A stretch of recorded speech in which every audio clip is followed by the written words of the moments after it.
Hello दोस्तों, मैं अक्षय आप सबका स्वागत करता हूं आप सबके अपने YouTube चैनल लर्निंग गुरु पर। तो जैसे कि आज आपको पता है, वीडियो की थंबनेल देखकर अगर आप यहां तक पहुंचे हो तो आपको पता है कि आज हम बात करने वाले किसके बारे में, वैल्यूएशन ऑफ शेयर्स के बारे में।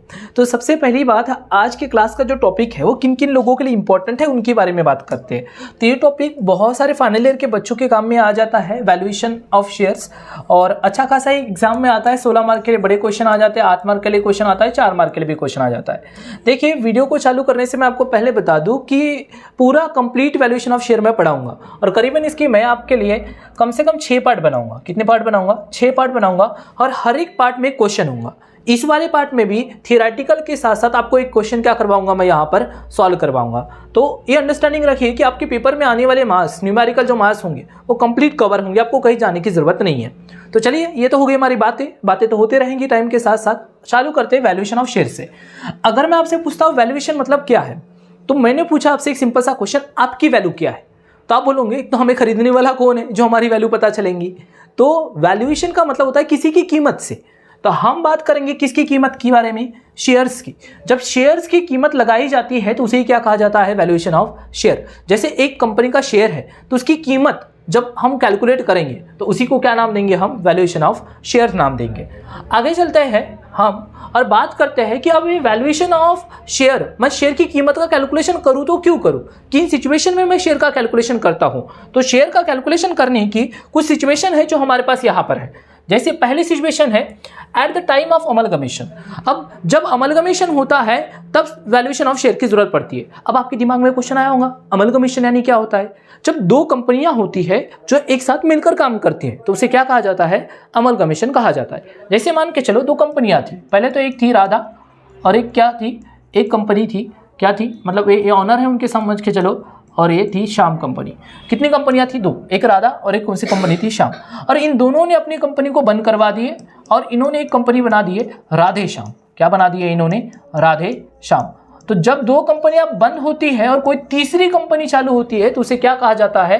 अमलगमेशन कहा जाता है। तो जब अमलगमेशन करते हैं उस समय भी हमें किसकी जरूरत पड़ती है? वैल्यूएशन ऑफ शेयर की। दूसरी, when loan is granted on the security of the shares. अगर आप लोन ले रहे हो किसी बैंक से और अपने शेयर्स को गिरवी रख रहे हो और फिर लोन ले रहे हो, गारंटी के तौर पे अपने शेयर्स दे रहे हो किसी बैंक वाले को, तो उस समय वो बैंक का जो मैनेजर होगा या जो आपका लोन पास करने वाला मैनेजर होगा, वो आपसे पूछेगा कि आपके अपने शेयर की वैल्यू बताओ, ताकि वो वैल्यूएशन कर पाए और उस बेसिस से आपको क्या दे पाए? लोन दे पाए। जैसे अगर आपके शेयर की वैल्यू 1 लाख रुपए है तो आपको पहले तो ये बताना पड़ेगा ना कि आपके शेयर की वैल्यू 1 लाख रुपए है। तो जब भी हम क्या लेते हैं, लोन जनरेट करते हैं, किसको गारंटी मान के, किसको गारंटी दिखाकर? शेयर्स को। उस समय भी हमें किसकी वैल्यू करना पड़ेगा पता? हमारे शेयर की वैल्यू पता करनी पड़ती है। जब हम हमारे जो हमारे प्रेफरेंस शेयर होते हैं या डिबेंचर होते हैं, अगर हम उनको कन्वर्ट कराना चाहते हैं काय में? इक्विटी शेयर्स में, तभी भी हमें किसकी जरूरत पड़ती है? वैल्यूएशन ऑफ शेयर्स की। मतलब जैसे आपको पता है कंपनी में फंड राइज करने के लिए अलग तरीके के डॉक्यूमेंट्स की जरूरत होती है, अलग अलग चीजें होती है। जैसे एक हो गया आपका इक्विटी शेयर हो गया, एक हो गया आपका प्रेफरेंस शेयर, और एक क्या हो गया आपका डिबेंचर। तो इन चीजों में मेन जो होता है वो इक्विटी शेयर होता है। तो अगर आपको ये जो प्रेफरेंस शेयर होल्डर है, डिबेंचर होल्डर है, इनको कन्वर्ट कराना है, काय में कन्वर्ट कराना है? इक्विटी में। तो अगर इसको इक्विटी में कन्वर्ट कराना है तो सबसे पहले आपको इनकी वैल्यू पता होनी चाहिए कि एक इक्विटी शेयर की कीमत क्या है, एक शेयर की कीमत क्या है। जब आपको इसकी कीमत पता चलेंगी तभी तो आप उसका कन्वर्जन किस में कर पाओगे? प्रेफरेंस शेयर्स में। मतलब प्रेफरेंस शेयर को जब बदले में आप दोगे इक्विटी शेयर, तो आपको पहले इस शेयर की वैल्यू पता होना चाहिए, तभी आप प्रेफरेंस शेयर के बदले में क्या दे सकते हो? इक्विटी शेयर दे सकते हो, या फिर डिबेंचर के बदले में क्या दे सकते हो? इक्विटी शेयर दे सकते हो। मतलब एक कब जरूरत पड़ती है? अमलगमेशन के समय। दूसरा कब जरूरत पड़ती है? जब हम लोन लेते हैं और सिक्योरिटी के तौर पर क्या देते हैं? गिरवी रखते हैं शेयर्स, उस समय। और जब हम अपने प्रेफरेंस शेयर और डिबेंचर को काय में कन्वर्ट कराना चाहते हैं? इक्विटी में कन्वर्ट कराना चाहते हैं, तब हमें किसकी जरूरत पड़ती है? वैल्यूएशन ऑफ शेयर की जरूरत पड़ती है। आगे जो एक और है, when equity share holders are to be compensate on the acquisition of their shares by the government under a scheme of nationalisation. जैसे कि अगर मान के चलिए कोई कंपनी बंद हो रही है, किसी पर्पज से हो रही है, और जो शेयर होल्डर है उनको क्या देना है? आपको कंपनसेशन देना है। क्या देना है? कंपनसेशन। जैसे एक गवर्नमेंट ने बोला इस कंपनी को बंद करवा दो, हमारा कोई पर्टिकुलर एक रीजन है। अब कंपनी बंद हो गई, लेकिन शेयर होल्डर का नुकसान नहीं होना चाहिए ना, तो शेयर होल्डर को उसके पैसे क्या करने पड़ेंगे? वापस करने पड़ेंगे। तो जब पैसे वापस करना है तो उस शेयर की एक कीमत होंगी, उस कीमत के हिसाब से उनको देना पड़ेगा।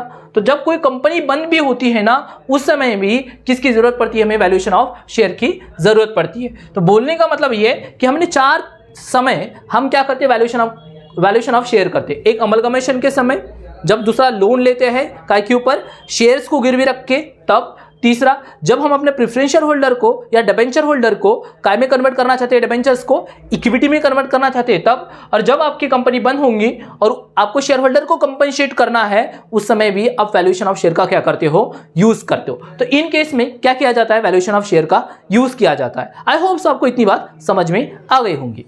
तो आगे बढ़ते हैं और हम बात करते हैं किसके बारे में, कि अब इस शेयर की कीमत डिसाइड कैसे होती है। कौन कौन सी ऐसी चीज़ें हैं जो शेयर्स की वैल्यू को क्या करती है, इफेक्ट करती है। कोई ना कोई ऐसी चीज़ तो होंगी जो शेयर की वैल्यू को कम ज़्यादा करती होंगी। अगर आज MRF का अगर एक शेयर की बात करते हैं, आज 1,20,000 का एक शेयर है MRF का। क्या चीज़ है इसी MRF के पास कि उसका एक शेयर 1 लाख रुपए का है। और अगर हम वही बात करते हैं इंडियन ऑयल कॉर्पोरेशन लिमिटेड की, IOCL की, तो उसका एक शेयर 120 रुपये का मिलेगा आपको। क्या फर्क है 120 में और 1,20,000 वाली कंपनी में? कोई ना कोई तो फर्क होगा ना। तो वही फर्क वैल्यू कैसे डिसाइड होती है एक शेयर की, तो उसको कुछ फैक्टर्स होते हैं जो शेयर्स की वैल्यू को क्या करते हैं, डिसाइड करते हैं। पहली चीज जो डिसाइड करती है, नेचर ऑफ बिजनेस। आपके बिजनेस का नेचर कैसा है वो शेयर की वैल्यू को डिसाइड करेगा। Demand and supply of the shares, तो जैसे कि पहले नेचर ऑफ बिजनेस समझ लो आप। नेचर ऑफ बिजनेस में क्या होता है, अगर कोई डिमांडिंग बिजनेस है जिसका बिजनेस बहुत मतलब एवरी सीजन चलता है, कोई भी सीजन हो और उस समय उसकी डिमांड हाई पर रहती है ऑल टाइम, तो उसके शेयर्स क्या होंगे, महंगे होंगे। जैसे MRF के बारे में बात करें तो टायर्स मैन्युफैक्चर करने वाली कंपनी है, तो टायर्स की डिमांड ऑल टाइम हाई रहती है, क्योंकि जितने भी व्हीकल्स यूज होते हैं उन सब में टायर्स की जरूरत पड़ती है, तो इसलिए उनके शेयर की प्राइस क्या होती है, हाई होती है। और अगर कोई बिजनेस ऐसा नेचर का बिजनेस है जो सीजनल है, ज्यादा प्रॉफिटेबल नहीं है, तो उस समय उन शेयर की कीमत क्या रहती है, कम रहती है। फिर demand and supply of the shares, अगर किसी चीज की डिमांड ज्यादा है तो एज ऑलवेज उसकी प्राइस क्या होंगी, ज्यादा होंगी। जैसे कि अगर मेरे पास 100 शेयर है और खरीदने वाले लोग ज्यादा है, तो मैं 100 का शेयर 100 में नहीं बेचूंगा, 150 में बेचूंगा, 120 में बेचूंगा। मतलब जब डिमांड क्या हो, ज्यादा हो, तो शेयर की प्राइस क्या हो जाती है, ज्यादा हो जाती है। और डिमांड कम है तो आपको शेयर को कम भाव में भी बेचना पड़ सकता है। मतलब शेयर को डिसाइड करने वाला एक और फैक्टर क्या है, डिमांड एंड सप्लाई, जिसको हिंदी में मांग और पूर्ति कहते हैं। आपने देखे होंगे ना, किसी भी चीज का अगर प्राइस डिटरमाइन करना है, कीमत डिसाइड करना है, तो किसके ऊपर डिपेंड करती है, डिमांड और उसके सप्लाई पर। तो अगर डिमांड ज्यादा है तो प्राइस भी क्या रहेंगी आपकी, ज्यादा रहेंगी। अगर आपकी डिमांड कम है तो आपकी प्राइस भी क्या रहेंगी, कम रहेंगी। ये चीज गवर्नमेंट की पॉलिसीज भी डिपेंड करती है। अगर गवर्नमेंट की पॉलिसी फेवर में है, मतलब जो बिजनेस मैं कर रहा हूं उसमें गवर्नमेंट चाहती है कि इसका प्रोडक्शन बढ़े, उसका आगे बिजनेस में इंप्रूवमेंट हो, ग्रोथ हो, तो उस शेयर की वैल्यू क्या होंगी, ज्यादा होंगी। और गवर्नमेंट के अपोजिट किसी पॉलिसी के खिलाफ मैं कोई बिजनेस कर रहा हूं तो उसकी शेयर की वैल्यू क्या हो जाएंगी, कम हो जाएंगी। मतलब गवर्नमेंट की पॉलिसी भी एक शेयर की वैल्यू को क्या करती है, इफेक्ट करती है, अफेक्ट करती है। ये फैक्टर है। Past performance of the company, company का पिछला परफॉर्मेंस कैसा है, ये भी क्या करते हैं, शेयर की वैल्यू को डिसाइड करता है। अगर कोई कंपनी बार बार नुकसान में आ रही है तो समझना कि उसका जो शेयर होगा वो सस्ता होगा, महंगा नहीं होगा। जैसे कि हम बात करते हैं लास्ट क्वार्टर, लास्ट दिवाली की बात करते हैं। अभी ये जो मैं वीडियो बना रहा हूं तो ये एक दिवाली के करीब करीब, मतलब पिछली दिवाली की बात कर रहा हूं मैं। उस समय टाटा मोटर का एक शेयर 350 का था। कितने का था, 350 का। आज 600 का है, क्योंकि लास्ट दिवाली उनका बिजनेस उतना ग्रो नहीं किया था जितना आज की डेट में किया है। तो पास परफॉर्मेंस उनका अच्छा नहीं था, इसलिए उनकी शेयर की वैल्यू कम थी।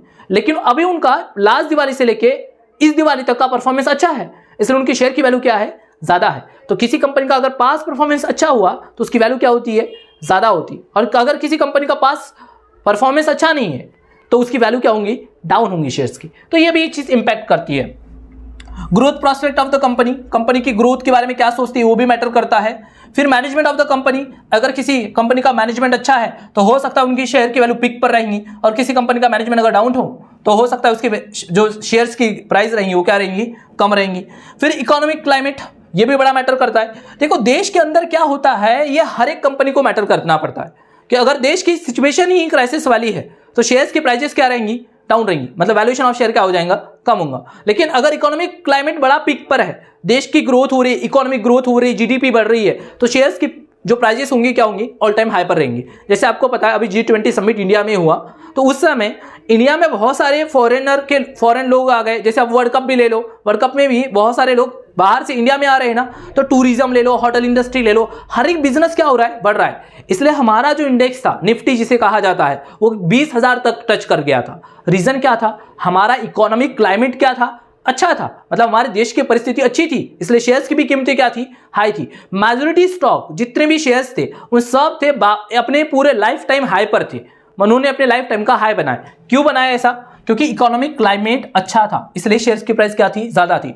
लेकिन अगर यही वार की सिचुएशन हो जाए, जैसे आपको पता होगा रशिया वार हुआ था, उस समय हमारे शेयर्स जो होंगे बहुत सारी कंपनी के क्या हो गए थे, डाउन हो गए थे। रीजन क्या था, इकोनॉमिक क्लाइमेट अच्छा नहीं था। इकोनॉमिक क्लाइमेट अच्छा तो शेयर्स की प्राइस ज्यादा रहेंगी, और इकोनॉमिक क्लाइमेट अच्छा नहीं है तो समझ जाना कि आपके शेयर्स की वैल्यू क्या हो जाएंगी, डाउन हो जाएंगे।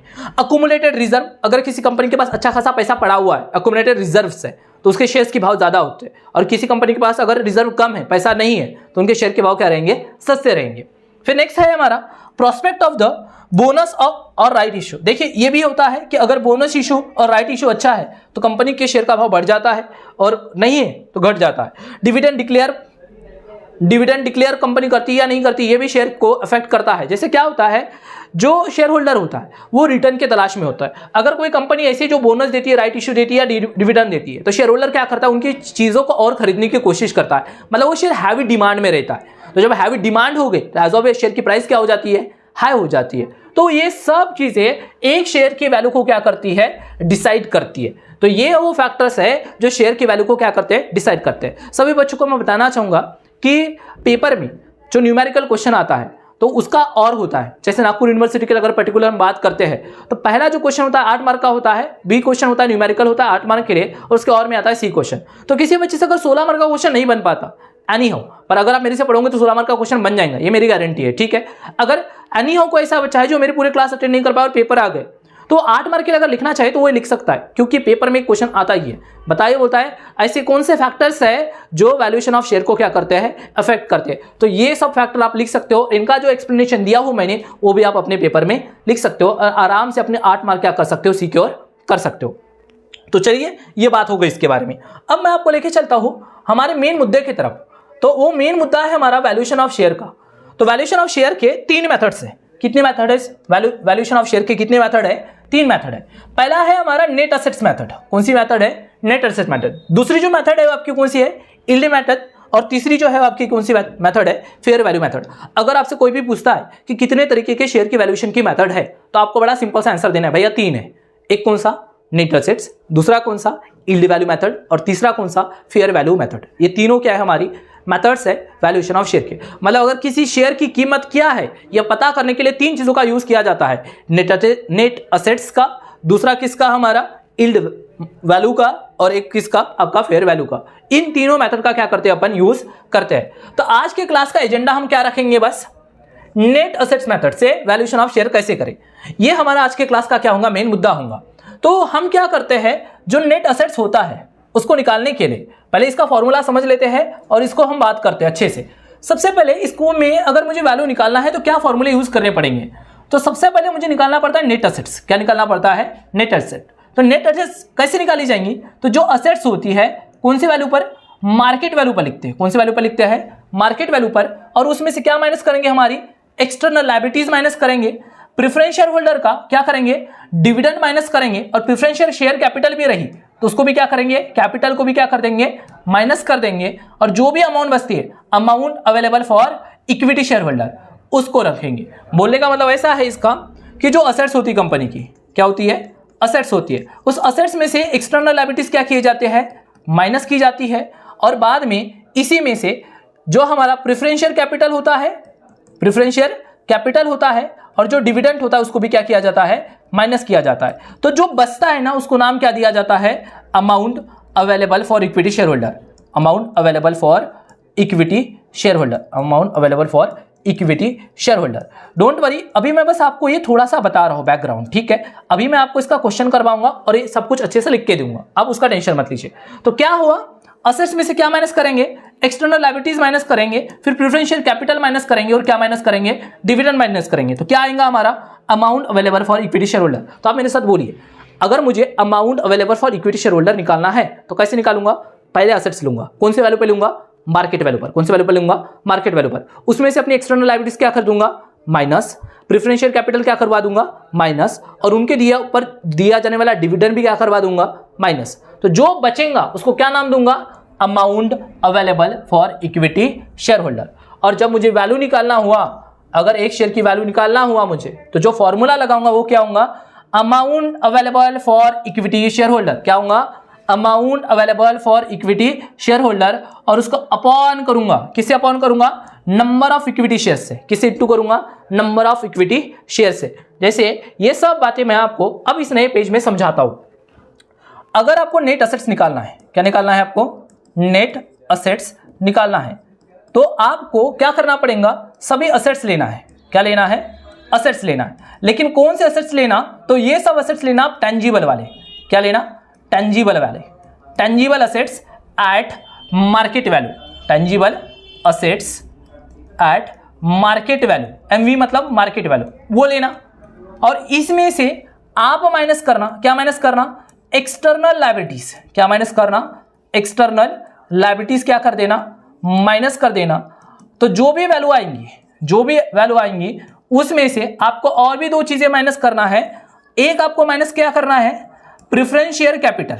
क्या माइनस करना है, प्रेफरेंस शेयर कैपिटल, ठीक है। और उसमें से उसी के साथ साथ इसका जो डिविडेंड होता है, प्रेफरेंस शेयर होल्डर को जो डिविडेंड दोगे आप, वो भी क्या कर दोगे यहां से माइनस, वो भी क्या कर दोगे आप माइनस। तो जो बचेगा ना उसको क्या नाम दिया जाएगा, तो उसको नाम दिया जाएगा amount available, amount available for equity share holder. क्या नाम दिया जाएगा, amount available for equity share holder, ऐसा नाम दिया जाएगा। और फिर मुझे नेट एसेट से जो वैल्यू निकालनी है शेयर्स की, उस वैल्यू को कहा जाता है इंट्रिंसिक वैल्यू। क्या कहा जाता है, इंट्रिंसिक वैल्यू। तो अगर आपको इंट्रिंसिक वैल्यू निकालना है तो उसका जो फॉर्मूला होता है वो आगे लिख कर दे रहा हूं मैं। वो फॉर्मूला क्या होता है आपका, amount available, amount available for equity share holder, for equity share holder. और आपको डिवाइड करना है इसको, जो भी अमाउंट आपकी आई है, ये ऊपर में ये जो अमाउंट आई होंगी उसको आप ऊपर में लिखोगे और डिवाइड किससे करोगे, नंबर ऑफ इक्विटी शेयर से। किसे करोगे, नंबर ऑफ इक्विटी शेयर से। तो ये जो मेथड हुई इसे क्या कहा जाता है, नेट एसेट्स मेथड कहा जाता है। लेकिन इसको नेट एसेट मेथड के अलावा और भी नाम दिए जाते हैं। एक होता है, इसको नाम जो दिया जाता है वो होता है असेट्स बैक मेथड। क्या नाम दिया जाता है, असेट्स बैक मेथड। इसको कभी कभी नाम दिया जाता है इंट्रिंसिक वैल्यू मेथड। क्या नाम दिया जाता है, इंट्रिंसिक वैल्यू मेथड। इसको एक और नाम दिया जाता है फ्लोटिंग असेट्स मेथड, ठीक है। एक और नाम से भी इसको जाना जाता है, फ्लोटिंग असेट्स मेथड। तो ये जो भी मेथड्स है, नाम कुछ भी हो, काम वही है। कौन सा, नेट असेट मेथड वाला। तो आप क्या करोगे, जितनी भी असेट्स होती है, tangible assets. Sir tangible assets का मतलब क्या, तो टेंजिबल का मतलब होता है जिसको आप टच कर सकते हो, देख सकते हो, ऐसी असेट्स को ही यहां लिखा जाएगा। और काय पे लिखा जाएगा, एट मार्केट वैल्यू पर। किस पे लिखा जाएगा, मार्केट वैल्यू पर। हाँ, एक और चीज है, यहाँ टेंजिबल बोला तो एक चीज बच्चों के दिमाग में आएगा, गुडविल लेना है या नहीं लेना है। बेटा वैल्यूएशन ऑफ शेयर के समय टेंजिबल को हम बोल तो रहे हैं, लेकिन गुडविल इंटेंजिबल है, लेकिन वो वैल्यूएशन ऑफ शेयर का क्या होता है, पार्ट होता है। ये बात आप याद रखेंगे। तो जब मैं वैल्यूएशन ऑफ शेयर करूंगा तब मैं गुडविल को भी कंसीडर करूंगा। हाँ, ये बात याद रखिएगा कि अगर गुडविल को कैलकुलेट करने में ले रहा हूं तो इसका मतलब ये नहीं हुआ कि वो टेंजिबल है, वो क्या है, इंटेंजिबल है। लेकिन वैल्यूएशन ऑफ शेयर के केस में उसको कंसीडर किया जाता है और उसको लिखा जाता है। तो असेट्स को लिखा जाएगा काय पर, एट मार्केट वैल्यू पर लिखा जाएगा। उसमें से क्या माइनस करेंगे, हमारी एक्सटर्नल लायबिलिटीज, उसमें से प्रेफरेंस शेयर कैपिटल, और क्या माइनस करेंगे, उसका डिविडेंड। तो क्या आएगा हमारा, amount available for equity share holder. और फिर क्या करेंगे हम, इंट्रिंसिक वैल्यू जो होंगी उसको निकालने के लिए जो amount available for equity share holder है उसको नंबर ऑफ इक्विटी शेयर से क्या कर देंगे, डिवाइड कर देंगे। अब मेन मुद्दा क्या है, तो मेन मुद्दा है ये, क्या है मेन मुद्दा, ये कौन सा, एक्सटर्नल लायबिलिटीज। और एक असेट्स वाला भी मुद्दा समझ लो आप, इन दोनों को समझ लो। तो एक काम कर देता हूं मैं, असेट्स लेंगे लेकिन कौन से असेट्स नहीं लेंगे, फिक्टिशियस असेट्स नहीं लेंगे। कौन से असेट्स नहीं लेंगे, फिक्टिशियस असेट्स नहीं लेंगे, ऐसा समझो। कौन से असेट्स नहीं लेंगे, फिक्टिशियस असेट्स को कैलकुलेशन में नहीं लेना। अब ये फिक्टिशियस असेट्स क्या है, तो थोड़ा सा आपको इन असेट्स और लायबिलिटीज के बारे में बता देता हूं कि किनको लेना है और किनको नहीं लेना है। तो जैसे कि मैंने आपको बताया कि सबसे पहले हम असेट्स के बारे में बात कर लेते हैं, फिर लायबिलिटीज के बारे में बात करते हैं। तो असेट्स में अलग अलग तरीके की असेट्स होती है, तो आप लेना ऑल असेट्स। क्या ले लेना आप? ऑल असेट्स लेना, लेकिन किसको छोड़कर? फिक्टिशियस असेट्स को छोड़कर। अब ये फिक्टिशियस असेट्स क्या होती है? तो ऐसी असेट जो असेट्स नहीं है, इमेजिनरी असेट्स है, लेकिन उनको असेट्स माना जाता है, उनको नहीं लेना है। जैसे क्या? तो एक आता है आपके पास प्राइमरी एक्सपेंसेस, ऐसा आपने नाम सुने होंगे, इसको नहीं लेना है। एक होता है आपका असेट साइड में होता है प्रॉफिट एंड लॉस अकाउंट, उसको भी नहीं लेना है। फिर एक होता है आपका discount on issue of shares या debenture, discount on issue of shares and debenture, इसको भी आपको नहीं लेना है। ठीक है, तो ये जो चीजें हैं, एक और वर्ड आता है मिसलेनियस एक्सपेंडिचर करके असेट्स में वर्ड होता है। ठीक है, इसको भी नहीं लेना, मतलब इन फिक्टिशियस असेट्स को नहीं लिया जाएगा। ठीक है, primary expenses, profit and loss account, discount on issue of shares and debenture और मिसलेनियस एक्सपेंडिचर। और एक और मेरा फेवरेट नाम बताता हूं, अंडर राइटिंग कमीशन। क्या बोला मैंने? अंडर राइटिंग कमीशन, ये भी आपको नहीं लेना है। ये सब हमारी कौन सी असेट्स है? फिक्टिशियस असेट्स है, इनको कैलकुलेशन में नहीं लेंगे। जब हम नेट असेट्स का कैलकुलेशन करेंगे तो इन चीजों को नहीं लिया जाएगा, ये बात अपने दिमाग में बिठा के रखेंगे। ठीक है, देखो बहुत बार ये जरूरी होता है कि क्या लेना है, इससे अच्छा याद रखो कि क्या नहीं लेना है। तो जो नहीं लेना है वो छोड़ देना, तो बाकी सब चीजें क्या हो जाएंगी? आपके कैलकुलेशन का पार्ट बन जाएंगी, तो इसको नहीं लेना। दूसरी चीज हमने बोले इन असेट्स में से जो भी हम असेट्स लेंगे, किसको नहीं लेंगे? Excluding fictitious assets. तो एक्सक्लूडिंग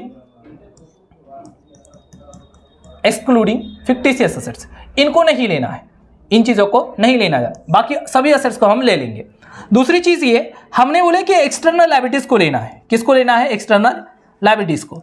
तो लायबिलिटीज के दो टाइप होते हैं। लायबिलिटीज के क्या होते हैं? दो टाइप होते हैं। अब आप इन दोनों चीजों को समझना पड़ेगा कि एक्सटर्नल लायबिलिटीज क्या होता है और इंटरनल लायबिलिटीज क्या होता है। तो लायबिलिटी का मतलब क्या होता है? तो किसी को पैसे देना। अगर मुझे किसी को पैसे देना है तो मेरी क्या है? लायबिलिटी है। और इसके कितने टाइप होते हैं? दो, एक होते हैं इंटरनल और एक होता है आपका एक्सटर्नल। तो सबसे पहले किसको समझ लेते हैं अपन? इंटरनल को। तो इंटरनल लायबिलिटी में क्या होता है? ये अमाउंट होती है ओन बाय द बिजनेस। क्या करता है? ओन कौन करता है? Business to the proprietor of the business. मतलब कि ये जो पैसा होता है इंटरनल लायबिलिटी का, वो किसका होता है? प्रोप्राइटर का होता है। प्रोप्राइटर मतलब कौन? ऑनर का। मतलब बिजनेस को जो पैसा, बिजनेस को अगर पैसा उसके ऑनर को देना है, बिजनेस को पैसा, देखिए एक बात याद रखिए, बिजनेस अलग होता है और बिजनेस का मालिक क्या होता है? अलग होता है। और इस बिजनेस को उसके ऑनर को जो पैसा देना होता है, बिजनेस को उसके ऑनर को जो पैसा देना है, उसी को क्या नाम दिया जाता है? इंटरनल लायबिलिटीज नाम दिया जाता है। और इसको क्या होता है? इसको इंटरनल लायबिलिटी भी कहा जाता है। और ये बैलेंस शीट में कौन से हेड के अंदर आता है? आपका कैपिटल और रिजर्व के नाम से ये आते हैं। मतलब हमें किसको नहीं लेना है? इंटरनल लायबिलिटी में क्या होता है हमारा? कैपिटल आता है और रिजर्व आता है, इसको नहीं लेना है। अगर मैं दो चार नाम लिखवाना चाहूँ इंटरनल लायबिलिटी के, तो आप नाम याद रख सकते हो। कैपिटल ले लो, अगर कोई रिजर्व या फंड बोलता है, क्या बोलता है? कोई रिजर्व या फंड बोलता है, तो इसको भी नहीं लेना है आपको। क्या नहीं लेना है आपको? प्रॉफिट एंड लॉस अकाउंट अगर बोले तो इसको भी नहीं लेना है आपको। ये जो चीजें होती है इनको लेना नहीं है। क्यों नहीं लेना है? क्योंकि ये कौन सी लायबिलिटी है? हमारी एक्सटर्नल लायबिलिटीज है। दूसरी चीज ये आती है, इसका अपोजिट होता है कौन सा? External liabilities. जब ऑब्लिगेशन एक्सटर्नल लोगों से है, बिजनेस को जो पैसा देना है, ऑब्लिगेशन का मतलब पैसे देने से है, एक जिम्मेदारी से है। जब पे बैक करना होता है किसको? एक्सटर्नल पार्टीज को। एक्सटर्नल पार्टीज मतलब बिजनेस के बाहर वाले लोगों को अगर पैसा देना हुआ तो उसे क्या नाम दिया जाता है? External liabilities. बड़ा सिंपल सा मतलब है बेटा। जब बिजनेस के मालिक को पैसा देना हुआ तो कौन सी लायबिलिटी? Internal liability. और जब बिजनेस के मालिक के अलावा अगर किसी को पैसे देने की बात हुई तो वो कौन सी लायबिलिटी? हमारी एक्सटर्नल लायबिलिटी। तो जब हम बोलते हैं कि कोई ऑब्लिगेशन है जो पेमेंट करना है किसको? एक्सटर्नल पार्टीज को, जैसे बाहर के लोगों को। लैंडर जिससे मैंने उधार लिया था, वेंडर जिससे मैंने उधार पे खरीदा था, अगर उसको मुझे पेमेंट देना है तो उन्हें क्या कहा जाता है? तो उन्हें कहा जाता है एक्सटर्नल लायबिलिटीज। और इसके अंदर क्या आता है? तो बोरोविंग का मतलब होता है लोन लेना। क्रेडिटर्स आ जाता है और आपके क्या आते हैं? टैक्सेस आते हैं और आपका क्या आता है? ओवरड्राफ्ट आता है। तो ये हमारी क्या है? एक्सटर्नल लायबिलिटीज है। ये हमारी क्या है? एक्सटर्नल लायबिलिटीज है। जब एक्सटर्नल लायबिलिटीज है ये वाली, तो इनको क्या किया जाएगा? इनको कंसिडर किया जाता है कैलकुलेशन के लिए। काय के लिए कंसिडर किया जाता है? कैलकुलेशन के लिए। तो जो हमारी ये असेट्स आएंगी ना मार्केट वैल्यू पर, एक्सक्लूडिंग फिक्टिशियस असेट जो आएंगी ना, उसमें से एक्सटर्नल लायबिलिटीज को क्या करोगे आप? माइनस करोगे। जो अभी मैंने नाम दिखाया था ना, उनको क्या करोगे? माइनस करोगे। तो एक छोटे से चार्ट के जरिए समझिए किसको माइनस करना है और किसको माइनस करना नहीं है। तो इंटरेस्ट ऑन कैपिटल को माइनस नहीं करना है, क्योंकि वो कौन सी लायबिलिटी है? हमारी इंटरनल लायबिलिटी है। कैपिटल को माइनस नहीं कर रहा है क्योंकि ये हमारी कौन सी लायबिलिटी है, इंटरनल लायबिलिटी है। फिर आपका ये जो प्रॉफिट्स है, क्या है, ये आपके प्रॉफिट्स है, इनको भी आपको क्या नहीं करना है, इंटरनल लायबिलिटी है, इसको भी आपको माइनस करना नहीं है। सैलरीज जो आपके आउटस्टैंडिंग है, but salaries due but not paid, इनको भी क्या किया जाएगा, इंटरनल लायबिलिटी माना जाएगा। लेकिन देखिए इस सैलरी, आउटस्टैंडिंग सैलरी के बारे में थोड़ा एक्सप्लेनेशन सुन लीजिए। ये जो सैलरी की बात हो रही है वो अगर ऑनर की है, किसकी है, ऑनर की है, तो ये इंटरनल है। अगर ये सैलरी किसी और की है, अगर ये आउटस्टैंडिंग सैलरी किसी और को देना है, किसी इंप्लॉय को देना है, आउटस्टैंडिंग सैलरी किसकी है, इंप्लॉय की है, तो ये क्या है, हमारा एक्सटर्नल लायबिलिटी है। सैलरी तभी यहां आएंगी जब क्या होंगी, वो सैलरी किसकी हो, ऑनर की हो, तभी उसको माइनस नहीं करेंगे। रिजर्व को भी क्या नहीं करेंगे, माइनस नहीं करेंगे। ठीक है, तो इंटरनल लायबिलिटी में आपको जो मेन याद रखना है वो तो 3 ही नाम है, ये याद रखना। पहला, कैपिटल को नहीं लेना बेटा, प्रॉफिट एंड लॉस को भी नहीं लेना, और किसी रिजर्व किसी फंड को लेना नहीं है, क्योंकि इन सबको हम क्या मानते हैं, अपनी इंटरनल लायबिलिटी कंसिडर करते हैं। फिर हमारे एक्सटर्नल लायबिलिटी क्या है, किन किन को माइनस करेंगे, तो बैंक लोन को माइनस करेंगे, क्रेडिटर को माइनस करेंगे, आउटस्टैंडिंग रेंट वगैरह मिला उसको भी माइनस करेंगे, बिल्स पेबल को भी माइनस करेंगे, और बैंक ओवरड्राफ्ट को भी क्या करेंगे, माइनस करेंगे, क्योंकि ये सब हमारी क्या है, एक्सटर्नल लायबिलिटीज है। तो अगर इतनी बातें आपको समझ में आ गई हो तो आप बेटा अभी समझने लायक हो कि आपको क्या करते आएगा, अभी आपको कैलकुलेशन करते आएगा नेट एसेट्स का, और इंट्रिंसिक वैल्यू निकालते आएगा। क्या निकालते आएगा, इंट्रिंसिक वैल्यू निकालते आएगा। कैसे निकालते हैं इंट्रिंसिक वैल्यू, असेट्स लेते हैं सर, पूरी की पूरी लेते हैं, किसको छोड़कर, फिक्टिशियस को छोड़कर, वो नहीं लेते। उसमें से एक्सटर्नल लायबिलिटीज क्या करते हैं, माइनस करते। प्रेफरेंस शेयर कैपिटल होंगे और डिविडेंड होगा तो उसको भी क्या कर देंगे, माइनस कर देंगे। फिर जो आएगा उसे क्या नाम देंगे, amount available for equity share holder, और बाद में जो आएगा amount available for equity share holder, उसको क्या किया जाएगा, डिवाइड किया जाएगा। किससे डिवाइड किया जाएगा, नंबर ऑफ इक्विटी शेयर से। क्या इतनी बात आपको क्लियर है? तो चलिए एक क्वेश्चन फिर हम आपसे करवाते हैं। क्या करवाते हैं, एक क्वेश्चन आपसे करवाया जाएगा जिसे आप सॉल्व करेंगे, हम समझा के देंगे। तो चलिए, जैसे मैंने बोला था क्लास के स्टार्टिंग में कि मैं आपको थ्योरेटिकल के साथ साथ एक क्या करवाऊंगा, क्वेश्चन भी करवाऊंगा, तो वो क्वेश्चन आपके पास हाजिर है। अब इसकी हम क्या निकालेंगे, इंट्रिंसिक वैल्यू निकालेंगे। कौन से मेथड से, तो जैसे क्वेश्चन ने बोला था किससे निकालो, नेट एसेट्स मेथड जो हमने आज पढ़ाए हैं आपको अभी, उससे ही इस क्वेश्चन को क्या करते हैं, हम सॉल्व करते हैं। और ये भी क्वेश्चन पेपर में आया हुआ ही क्वेश्चन में से एक है, और ऐसे ही क्वेश्चन पेपर में आते हैं। तो मैं इसी को यही कंसिडर करता हूँ और यहीं पर मैं इसका आंसर की नोटिंग करवा देता हूँ आपको। तो पहला काम क्या करते हैं अपन, सबसे पहले ये क्वेश्चन है हमारा, इसको एक बार पढ़ लेते हैं और बाद में इसका सॉल्यूशन करते हैं। तो balance sheet of Preeti company limited, ये क्या है, बैलेंस शीट है, किसकी है, प्रीति कंपनी लिमिटेड की, और कब की है, 31 मार्च 1998 की। इसमें दिया है इसकी शेयर कैपिटल है, रिजर्व है, प्रॉफिट एंड लॉस है, डिबेंचर दिया है, और क्या दिया है आपका, करंट लायबिलिटीज दिया है। अब इसमें से इंटरनल हटा दो, कैपिटल इंटरनल है, कैलकुलेशन में नहीं आएगा, रिजर्व इंटरनल है, कैलकुलेशन में नहीं आएगा, प्रॉफिट एंड लॉस भी इंटरनल है, कैलकुलेशन में नहीं आएगा, डिबेंचर बाहर के लोग है, एक्सटर्नल है, कैलकुलेशन में माइनस करेंगे, करंट लायबिलिटीज है, बाहर के लोगों की होती है, इसको भी क्या करेंगे, माइनस करेंगे। फिक्टिशियस असेट्स हमारा असेट्स है, लेंगे, करंट असेट्स हमारा भी असेट्स है, इसको भी लेंगे, और गुडविल भी हमारे असेट्स है, इसको भी लेंगे। फिक्टिशियस असेट्स को नहीं लिया जाता, तो ये चीज आ गई। फिर आगे की बात करते हैं हम, तो एक बात लिखा है, तो ये मिल गया क्वेश्चन, यहां बोलता है on 31 March 1998 fix assets are were independently valued 45 lakh.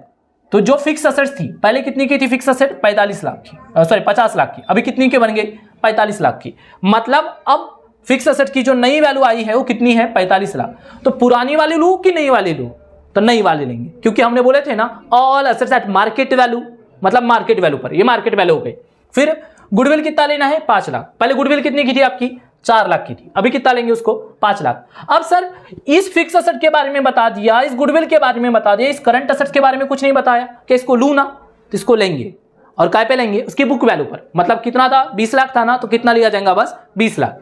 तो बोला क्या है, compute the value of company shares by net worth method. देखिए एक और नाम मिल गया, नेट वर्थ मेथड, मतलब भी क्या है आपका, नेट असेट्स मेथड है। तो चलिए वैल्यूएशन ऑफ शेयर करते हैं बाय नेट असेट्स मेथड, जिसको हम क्या नाम से जानते हैं, इंट्रिंसिक वैल्यू के नाम से जानते हैं। तो सबसे पहला कैलकुलेशन करना है आपको, calculation of amount available for equity share holder, available for equity share holder, equity share holder, इसको लिख भी सकते हो आप अपने पास, ठीक है। तो बताइए इसमें सबसे पहले क्या लेते हैं अपन, असेट्स लेते हैं, और काय पे लेंगे, एट मार्केट वैल्यू पर, काय पर लिया जाएगा, मार्केट वैल्यू पर। तो असेट्स लो, सभी नाम लिखो असेट्स के। क्या है आपके पास, पहला है फिक्स असेट्स, क्या इसकी कोई नई वैल्यू दी है आपके पास, तो फिक्स असेट्स की नई वैल्यू दी है हमारे पास 45,000, तो नई वाली लेंगे। ये देखिए फिक्स असेट की कौन सी वैल्यू दी है, ये वाली नई वाली 45,000। करंट असेट्स की कोई नई वैल्यू दी नहीं है, तो इसको कौन सी वैल्यू पर लिखा जाएगा, पुरानी वैल्यू पर। तो करंट असेट्स की पुरानी वैल्यू कितनी है, 20,000, तो क्या लिखेंगे यहाँ पर, 20,000। फिर देखते हैं गुडविल, क्या गुडविल की नई वैल्यू दी है, तो देखिए गुडविल की नई वैल्यू दी है, कितनी दी है गुडविल की, 5 लाख दी है यहाँ पर, तो यहाँ कितना लिखेंगे, 5 लाख। तो टोटल मिला के हमारा असेट्स कितना आ गया, अगर इनका सबका प्लस मारता हूँ तो ये हो जाएगा 70 लाख। कितना हो गया, 70 लाख। इसमें से माइनस करते हैं, क्या माइनस करते हैं, एक्सटर्नल लायबिलिटीज, क्या माइनस करते हैं, एक्सटर्नल लायबिलिटीज। अब इसकी एक्सटर्नल लायबिलिटीज कौन कौन सी है वो आप समझिए। तो हमने आपको बताया थे ना क्या क्या एक्सटर्नल लायबिलिटीज में, डिबेंचर है और क्या है, करंट लायबिलिटीज। तो यहाँ लिख दो, माइनस करेंगे 15% डिबेंचर माइनस करने वाले हैं अपन, और क्या माइनस करने वाले हैं, करंट लायबिलिटीज, करंट लायबिलिटीज। तो बताइए कितना है डिबेंचर की वैल्यू, 10 लाख। करंट लायबिलिटीज की वैल्यू कितनी है, 13 लाख, तो कितना आ जाएगा, 13 लाख। तो टोटल मिला के कितनी हो गई लायबिलिटीज आपकी, 23 लाख। कितनी हो गई आपकी, 23 लाख। तो जो अमाउंट आएंगी उसे क्या नाम दिया जाएगा, अब प्रेफरेंशियल कैपिटल नहीं है यहाँ, तो यही होगा कि आपका amount available for equity share holder. क्या होगा, यही आपका amount available for equity share holders. कितना है, 70 लाख में से कितने गए, 23 लाख गए, तो कितने बचे आपके, 47 लाख, 47 लाख। और आपको क्या चाहिए, इंट्रिंसिक वैल्यू चाहिए ना। सेकेंड कैलकुलेशन करेंगे, ये पॉइंट नंबर 1 दे देना, तो या पॉइंट नंबर 2 दे देना। क्या लिखना, valuation of intrinsic value, valuation of intrinsic value. क्या फॉर्मूला पढ़े थे हमने, बताओ, इंट्रिंसिक वैल्यू का, इंट्रिंसिक वैल्यू का क्या फॉर्मूला था, बताओ जल्दी से आप, क्या था, अमाउंट अवेलेबल, क्या था, amount available for equity share holder. आप पूरा पूरा लिखेंगे, मैं शॉर्टकट लिख रहा हूं, ठीक है। और नंबर ऑफ शेयर्स अपॉन किससे करते हैं, नंबर ऑफ शेयर्स से। तो बताओ क्या है amount available for equity share holder, तो ये है हमारे कितने के, 47 लाख के। कितने के हैं, 47 लाख के। नंबर ऑफ इक्विटी शेयर कितने थे, तो आपको यहां से मिलेंगे। देखो, issue of share capital, shares of 10 each, और 40 लाख दिया है। अगर 40 लाख की शेयर कैपिटल है और एक शेयर 10 का है, मतलब कितने शेयर दिया है इसने, 4 लाख शेयर है।